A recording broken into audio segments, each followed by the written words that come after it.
My next reason is that Blackadder turned a humble root vegetable into a star.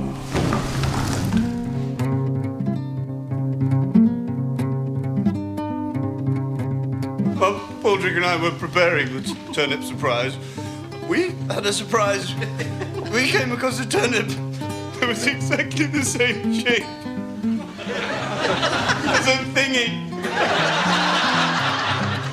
Amusingly shaped root vegetables have played a large part in my comic career, certainly around Blackadder time. But even top comedy writers should respect the facts of vegetable life. Ben seems to have got the hilariously sounding turnip confused with the thingy-shaped but unfunny sounding parsnip. I challenged the use of the word turnip on the first day, and he went, no. He said, turnips are really funny. Why? I said, because they look like a willy, said Ben. No, they don't, I said. They are round. He said, no, they're really long and pointed and kind of white. No, Ben, that is a parsnip. The root of the problem wasn't tackled until in one episode the script required Baldrick to cook up a turnip for some important guests. How nice it is to see you.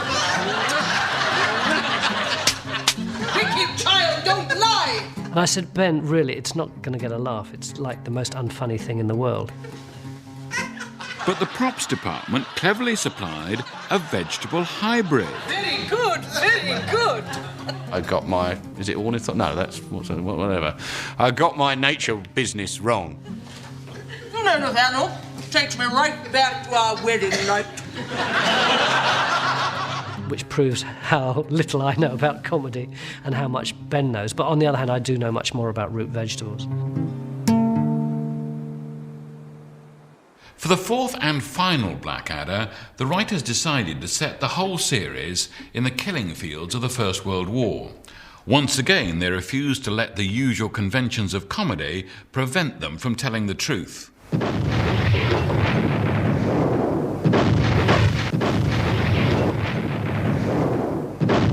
Anybody trying to produce a comedy programme about something as ghastly as the First World War is always going to be treading a very fine line between good and bad taste. I think it's manifest right from the beginning that nobody's making fun of people. Quite the reverse. It's entirely sympathetic to the poor bastards who were put in this appalling situation. Any feeling that we were trivialising it, I think, would have been appalling. I spy with my little eye something beginning with M. But they just got the fact that Richard and Ben honoured the history, and therefore they didn't mind when they made the jokes. Fine body of men you've got out there, Blackadder. Yes, sir. Shortly to become fine bodies of men. Fourth series of Blackadder does severe disservice to the reality of the history of the First World War, but it reflects perfectly most people's perceptions of what went on. And in this case, I think perceptions have proved to be more enduring than the reality. I didn't realise we had any battle plans. Well, of course we have. How else do you think the battles are directed?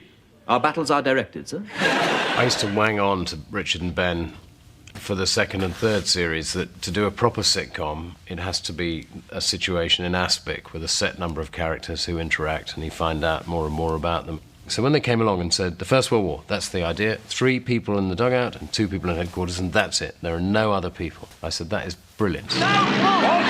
Baldrick, will you stop arsing about and get back in the cockpit? So when the first 3 episodes came in, one was set in a flying school. Whoops, a little wobble there. One was set in a hospital.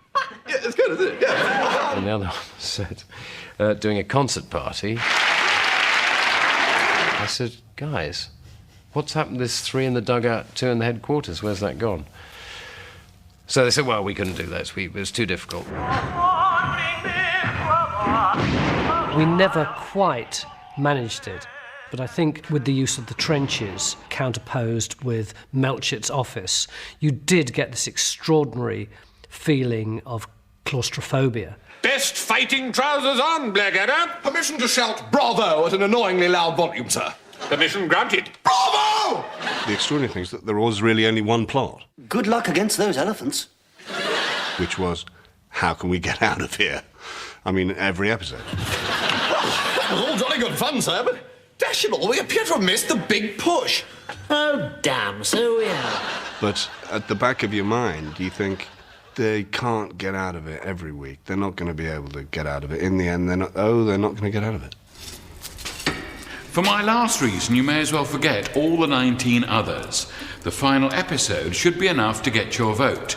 It contains the one sitcom moment with claims to immortality.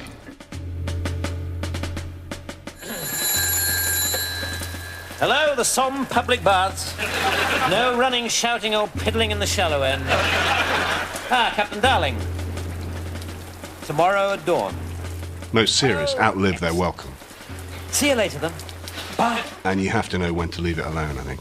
Well, huzzah and hurrah! God save the King, rule Britannia, and boo sucks to Harry Hunt. When we decided to do the last series, we always did it on the understanding that it was going to end tragically. I've given it a great deal of thought, and I want you to have this. No, sir. This is a commission for the front lines. Yes. Richard and I had definitely written They Go Over the Top. And, you know, it's very sad. No, not a word, Kevin. I know what you want to say. I know. Goodbye, Kevin, darling. Suddenly they're all together except for Melchett. Goodbye. And the enmities have to be patched up because at the end of the day they're all probably going to get killed. Sir, Yes, Lieutenant? I'm scared, sir. I'm scared too, sir.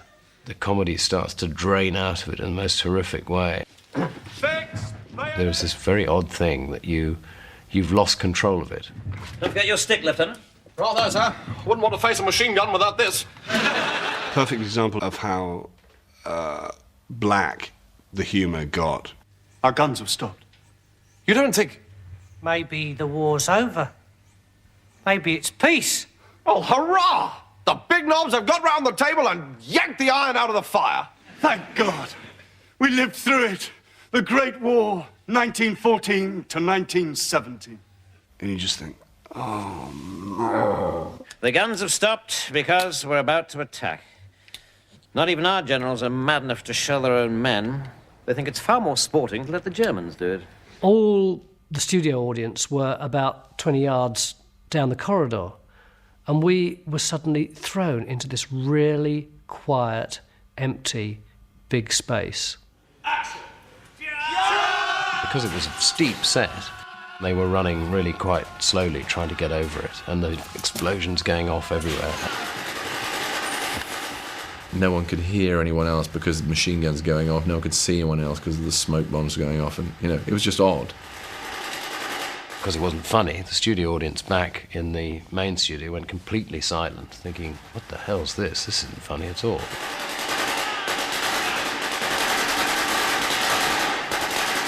And so then this process came of trying to mend this not very good, crucial last scene and make something of it. Good luck, everyone.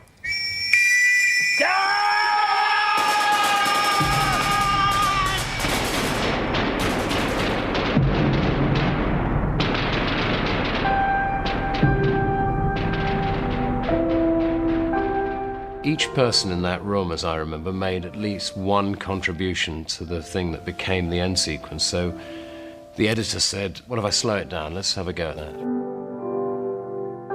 Slow motion, of course, was also quite difficult to achieve in those days.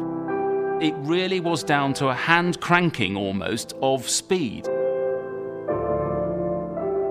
I went charging up to the news galleries and asked if they had any old slides of poppy fields in northern France. And the BBC being the BBC, they did. Fade out the actors and fade in the poppies, and it looked like they'd just disappeared into thin air, and these poppies were growing out of the land. Couldn't put credits on it, you couldn't take credit for that. And so just the idea of Blackadder and the dates, and then that was that. I didn't know we were going to do that with the poppy fields and it changing colour and everything until I saw it on television. And I cried. It does make you slightly wonder whether we didn't take our responsibility seriously, and whether we could have actually said some more interesting things about history all the way through. And perhaps we should go back and do the series in a more responsible manner next time. So is Blackadder dead? No, of course he can't be. He's a legend. If Blackadder didn't exist, he would have to be invented. But the marvellous thing is, he was invented, and of course, he'll live forever.